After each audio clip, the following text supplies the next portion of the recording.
పరిశుద్ధుడైన దేవునికి మహిమ కలుగునుగాక. ప్రియ స్నేహితులందరికీ దివ్య వాక్యోదయం.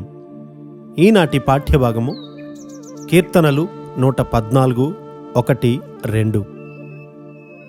ఐగుప్తులో నుండి ఇశ్రాయేలు అన్య భాషల గల జనులలో నుండి యాకోబు బయలు వెళ్ళినప్పుడు యూదా ఆయనకు పరిశుద్ధ స్థలమాయెను. మనమాయన పరిశుద్ధ స్థలముగా అయినప్పుడు గొప్ప కార్యాలు జరుగుతాయి.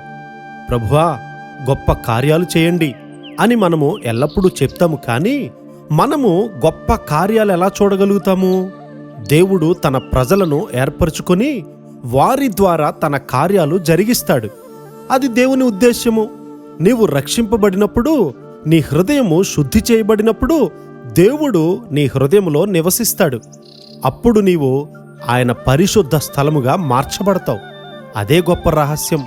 మన మధ్య దేవుని సన్నిధి ఘనపరచబడుతుందా?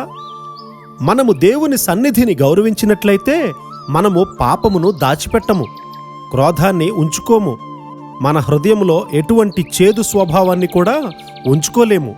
చెడు మాట్లాడడము గాని, హృదయములో చెడు తలంపులు గాని మనము ఉంచుకోము. సముద్రము దానిని చూచి పారిపోయెను, యొర్దాను నది వెనుకకు మళ్ళెను, కొండలు తోడేళ్లు వలెను, గుట్టలు గొర్రె పిల్లల వలెను గంతులు వేసెను. పర్వతములు ఎందుకు గంతులు వేయట్లేదు? సముద్రము ఎందుకు పారిపోవట్లేదు? ప్రభువు పరిశుద్ధాలయములో లేడు.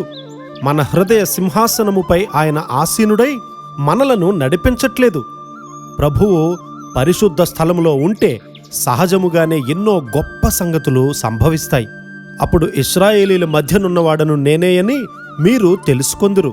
నా జనులు ఇకనెన్నడూ కూడా సిగ్గునొందకయుందురు. యోవేలు 2:27. మనము వెలుగునకు, దేవుని సన్నిధికి వ్యతిరేకంగా పాపం చేసినప్పుడు తీవ్రమైనటువంటి న్యాయ తీర్పు వస్తుంది. మనము పాపాన్ని దాచిపెట్టినట్లయితే తీర్పు కాచుకుని ఉంటుంది గనుక మన మధ్యనున్నటువంటి దేవునితో మనము ఆటలాడలేము. మన ఆలోచనలను ఆయన ఎరిగి ఉన్నాడు గనుక మనలో ఏదైనా అసంతృప్తి, కృతజ్ఞత లేని ఆత్మ ఉన్నట్లయితే ఆయన అది ఎరిగి ఉన్నాడు. మనము స్తుతితో ఆయన ఆవరణములోనికి ప్రవేశించాలి.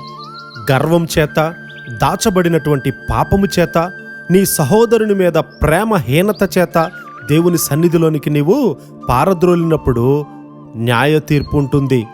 దేవుని సన్నిధికి నీవు ప్రవేశించినప్పుడు న్యాయ తీర్పు ఉంటుంది. నా ప్రజలు ఎన్నడూ సిగ్గునొందరు అని దేవుడు చెప్తూ ఉన్నాడు కదా. ఆ వాగ్దానాన్ని స్వతంత్రించుకోవడానికి మనము ఏం చేయాలి? నీ హృదయాన్ని శుద్ధముగా ఉంచుకొని ప్రభువు నీతో ఉండునట్లు చూచుకోవాలి. అప్పుడు నీవెన్నటికీ కూడా సిగ్గునొందవు. అది ఎటువంటి యుద్ధం అయినప్పటికీ కూడా నీవు సిగ్గునొందవు.